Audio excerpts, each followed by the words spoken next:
Hello students, welcome back. Now we are going to discuss about regarding ray theory of transmission. Ray theory of transmission. So in this ray theory of transmission, we have to discuss about regarding acceptance angle, critical angle, and total internal reflection. Okay, here we have to discuss about regarding acceptance angle, critical angle, and total internal reflection.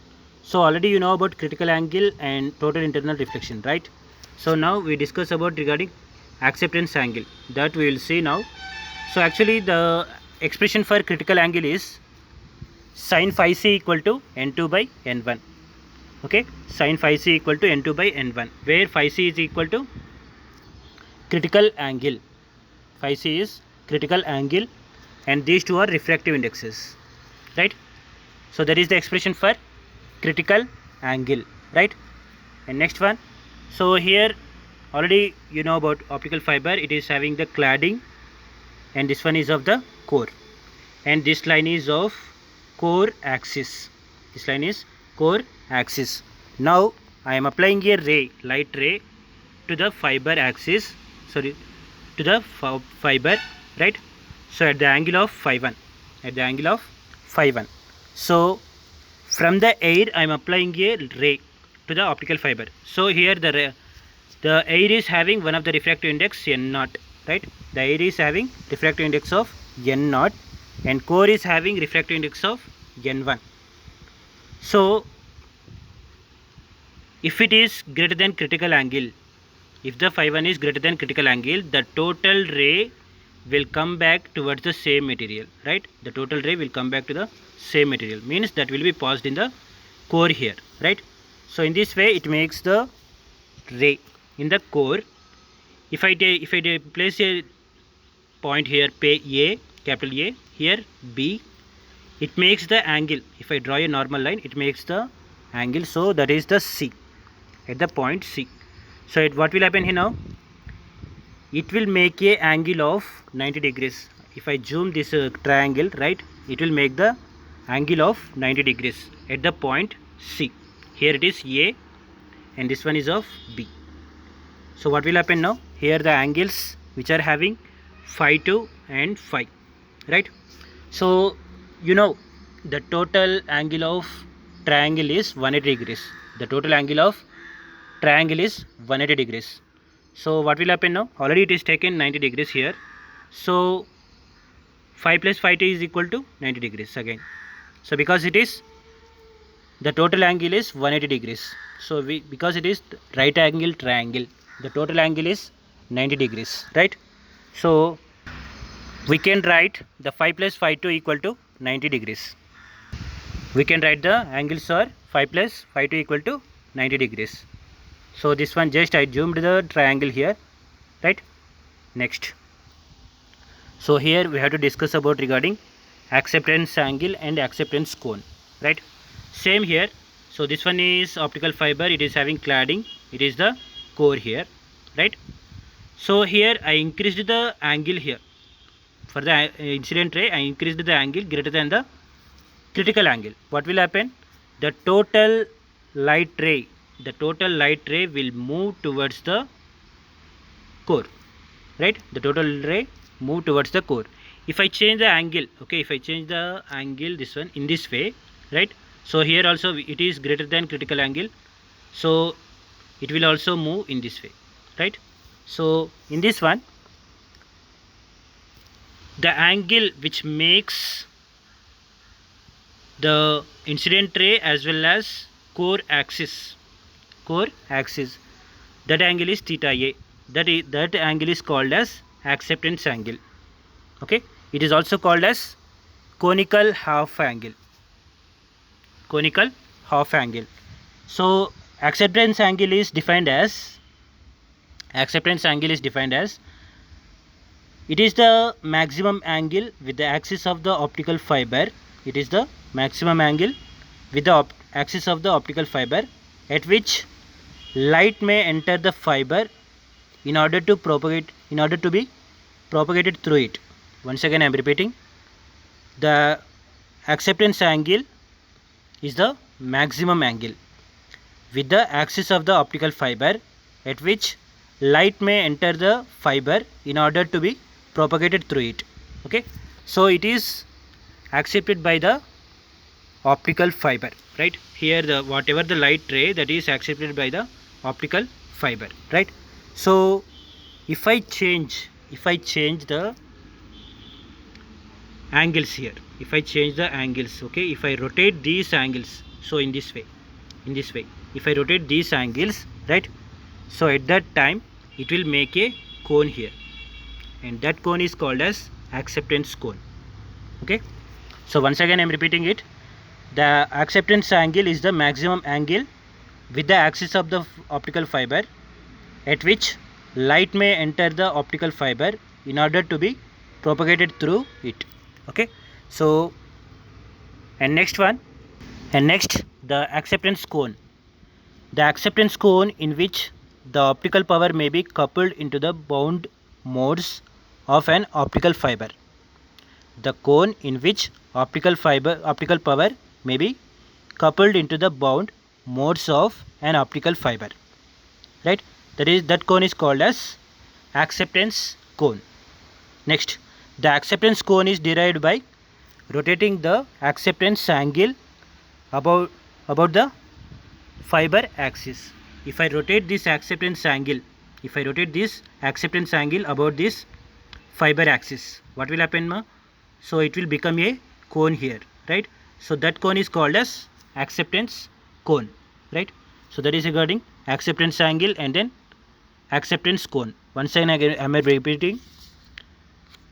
Acceptance angle, it is the maximum angle with the axis of the optical fiber at which light may enter the fiber in order to be propagated through it. That is called as the acceptance angle, and it is also called as conical half angle. And acceptance cone, the cone in which optical power may be coupled into the bound modes of an optical fiber. That cone is called as acceptance cone. And this acceptance cone is derived from by rotating the acceptance angle about the axis of the fiber. If I rotate this acceptance angle about this fiber axis, if I rotate this, okay, if I rotate this one, so it become as a cone. That cone is called as acceptance cone, right? So this one is regarding acceptance angle and acceptance cone. If you observe clearly, if I increase this angle, okay, if I increase this angle theta 1, so what will happen, ma? So it will come into this acceptance cone. Again I am increasing, right? So here it will come to this cone, right? If I decrease this one, the light ray will pass in this way, okay, and this ray will not be accepted by optical fiber, right? Next, here also, if I increase this theta, right, so what will happen? So it will come to this cone, right? If I decrease this one, this theta, so what will happen? The light ray will be becoming this way. So and this light will not be accepted by optical fiber, right? So that is the thing. So that is regarding acceptance angle and acceptance cone. Next one is numerical aperture. Numerical aperture tells about the light collecting ability of the fiber. Numerical aperture tells about the light collecting ability of the fiber, right? And it also tells how much light the optical fiber can collect. Okay, once again I am repeating. Numerical aperture tells about the light collecting ability of the fiber. It tells how much light the optical fiber can collect.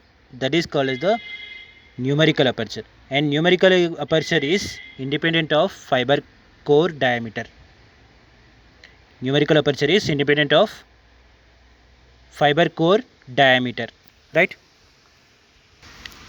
Next, by using Snell's law, we can write it as n1 equal to n1 into sin phi 1 equal to n2 into sin phi 2, right? This is already you know about Snell's law. And from the figure just now we discussed, now phi plus phi 2 equal to 90 degrees. So we can write phi 2 equal to 90 degrees minus phi, that is pi by 2 minus phi. So here already we just discussed now. So from the air we are transmitting the light into the optical fiber, right? So at that time n1 equal to n0, that is air refractive index, and phi 1 is equal to acceptance angle, that is phi a, and n2 is equal to n1, that is cladding refractive index.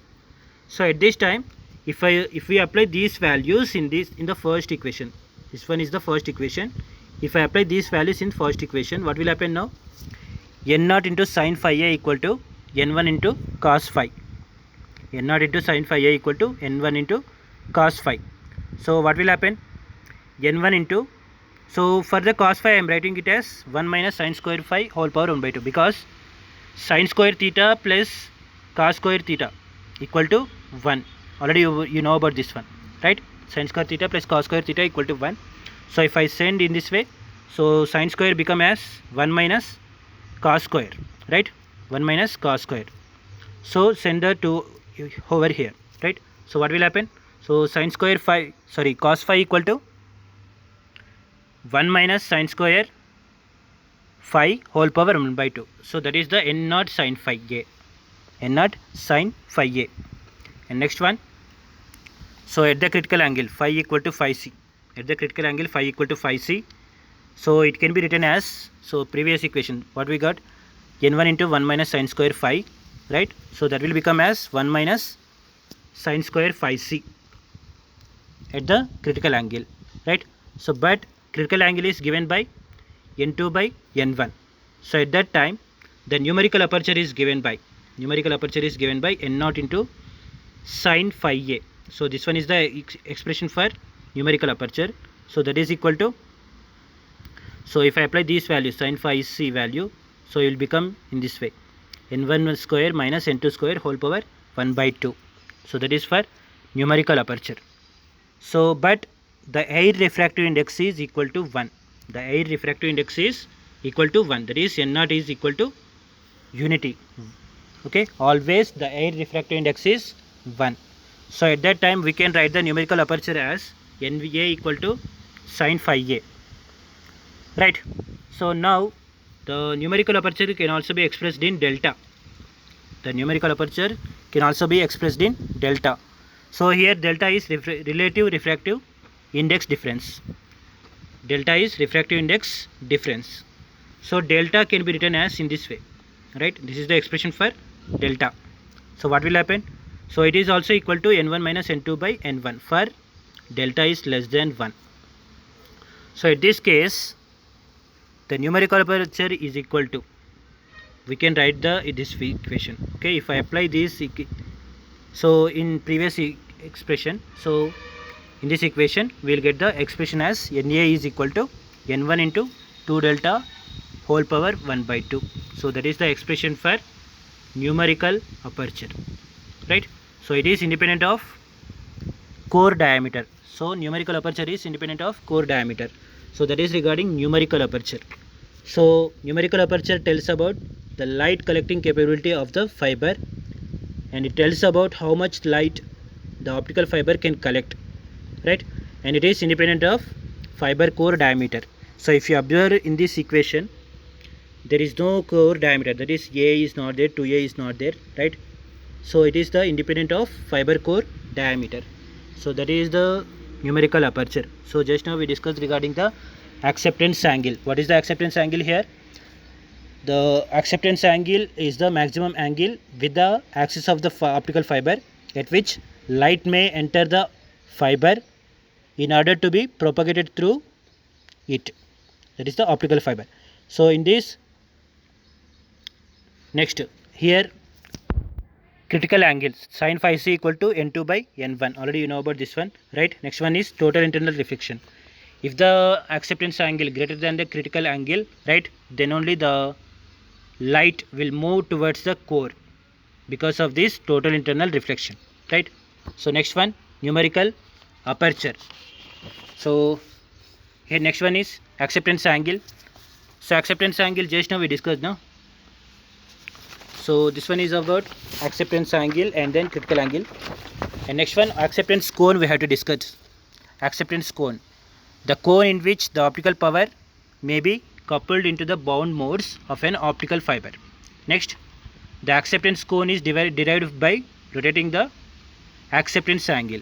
The acceptance cone is derived by rotating the acceptance angle about the fiber axis. Okay, about the fiber axis. So that is regarding the acceptance cone, right? And next one is numerical aperture. So numerical aperture tells about the light collecting ability of the fiber. Numerical aperture tells about the light collecting ability of the fiber. It tells how much light the optical fiber can collect, right? And numerical aperture is independent of fiber core diameter, because the numerical aperture is, the expression is not having the core radius as well as core diameter also, right? A is not there, 2A is also not there. So numerical aperture is independent of fiber core diameter. That is about today class. Okay, that is about regarding ray theory of transmission. Okay, thank you.